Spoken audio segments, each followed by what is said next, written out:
여러분 안녕하세요. 오늘 진짜 흥미롭고 깊이 있는 해설을 하나 준비해 봤는데요. 수천 년 전 고대 이스라엘의 역사와 우리 근현대 한국의 역사가 어떻게 놀랍도록 맞닿아 있는지 그 소름 돋는 평행 이론을 함께 파헤쳐 보려고 합니다. 이 두 시대의 사람들이 그 무너진 주권과 정체성을 다시 세우기 위해 얼마나 치열하게 살았는지 지금부터 저와 함께 그 현장으로 푹 빠져 들어가 보시죠. 자, 오늘 우리가 함께 살펴볼 내용들입니다. 주권의 취약성부터 시작해서 잃어버린 정체성의 메아리, 느헤미야와 성벽, 3.1운동, 그리고 마지막으로 우리의 영적 성벽 재건까지 굵직하게 짚어보겠습니다. 바로 가보실까요? 첫 번째 파트, 주권의 취약성입니다. 요즘 우리나라 지표들 보면 진짜 입이 떡 벌어집니다. 세계 경제 규모 10위, 과학기술 8위, 거기에 군사력은 무려 5위예요. 어느새 대한민국은 전 세계가 인정하는 엄청나게 번영하고 안전한 국가가 됐잖아요. 솔직히 우리는 매일 아침 눈 뜰 때마다 이 풍요로움과 단단함을 너무나 당연한 공기처럼 여기며 살아가고 있죠. 근데요, 여기서 분위기를 좀 바꿔서 아주 무거운 질문을 하나 던져볼게요. 만약 우리가 전쟁에서 진다면 어떻게 될까요? 이게 진짜 무서운 게 승패를 떠나서 지금 우리가 누리는 그 찬란한 경제, 안전, 내일의 계획들, 이 모든 일상이 하루아침에 그냥 먼지처럼 날아간다는 겁니다. 그리고 가장 뼈아픈 사실은요, 우리를 지켜주던 주권이 그 즉시 증발해버린다는 거죠. 두 번째 파트, 잃어버린 정체성의 메아리로 넘어가 보겠습니다. 주권이 증발한다는 게 그냥 영화 속 상상이 아닙니다. 역사를 보면 시공간을 완전히 초월한 두 개의 거대한 비극이 완벽하게 겹쳐지거든요. 기원전 586년 이스라엘이 바벨론에게 처참하게 짓밟혔던 그날과 1910년 8월 29일 우리가 국권을 뺏겼던 경술국치의 날. 나라를 잃었다는 이 두 사건의 본질은 정말 데칼코마니처럼 똑 닮아 있습니다. 여러분, 나라를 잃는다는 게 단순히 지도에서 국경선 지워지는 게 아니잖아요. 1910년을 생각해 보세요.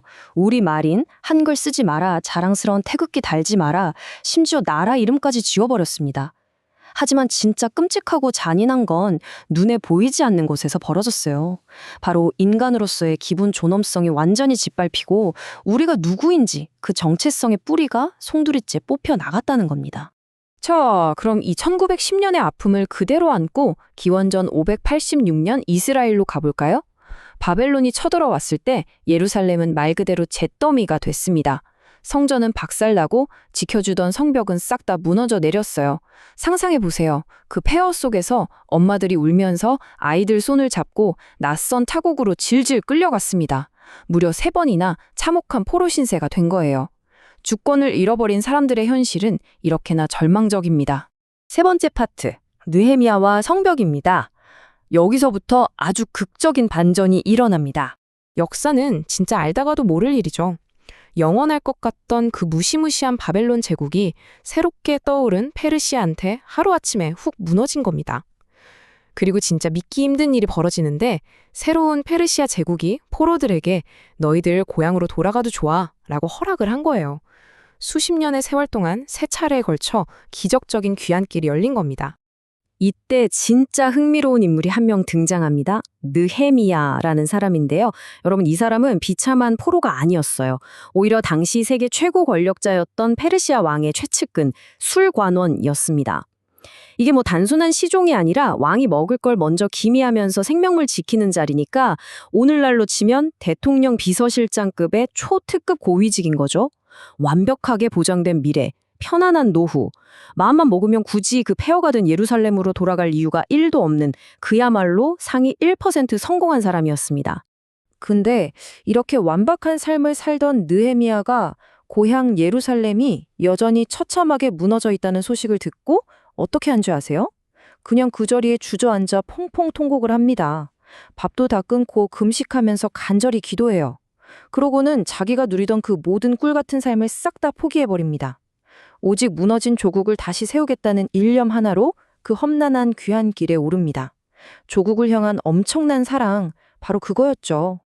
예루살렘에 딱 도착하자마자 느헤미야가 팔 걷어붙이고 시작한 게 바로 성벽 건축이었습니다. 느헤미야한테 이 성벽은요, 그냥 흙이란 돌무더기가 아니었어요. 쳐들어오는 적들을 막는 1차적인 방어막이면서 동시에 산산조각난 이스라엘의 민족적 자존심을 팍 세워주는 상징이었습니다. 우리의 집단적 정체성을 담는 거룩한 그릇이었던 거죠. 온갖 방해 공작과 현실적인 난관이 엄청났지만 신의 도우심을 굳게 믿고 기어이 그 성벽을 완공해냅니다. 진짜 대단하지 않나요? 네 번째 파트 3.1 운동입니다.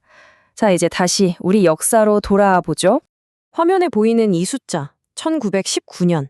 나라가 공식적으로 지도에서 사라진 지 벌써 9년이라는 뼈아픈 세월이 흘렀을 때입니다. 이 잃어버린 주권을 되찾겠다고 수많은 사람들이 들불처럼 일어난 절대 잊을 수 없는 해죠. 1919년 3월 1일, 거리에 쏟아져 나온 사람들은 장롱 깊숙이 꽁꽁 숨겨뒀던 태극기를 꺼내들었습니다. 그리고 목이 터져라 이렇게 외쳤죠. 대한독립 만세! 단 6글자.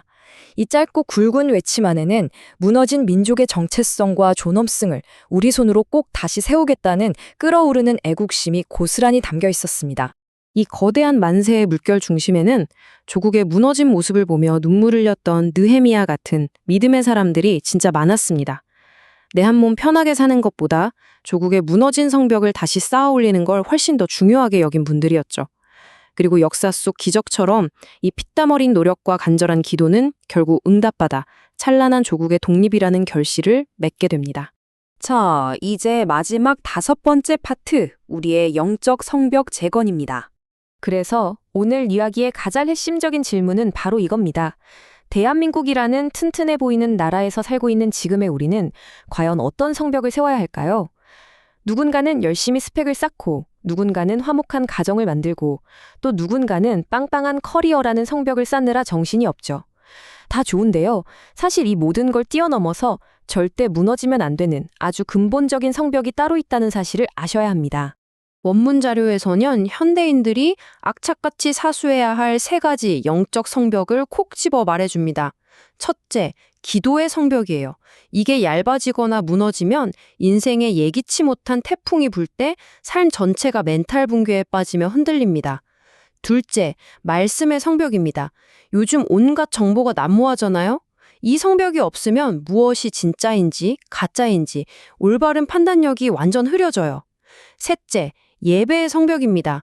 이게 무너진다는 건 곧 내가 누구인지, 그 본질적인 정체성이 싹 다 무너져 내린다는 걸 의미해요. 아까 느헤미야 시대 때 성벽 무너진 게 정체성 잃은 거랑 똑같다고 했잖아요? 바로 그겁니다. 결국 오늘 메시지는 아주 심플합니다.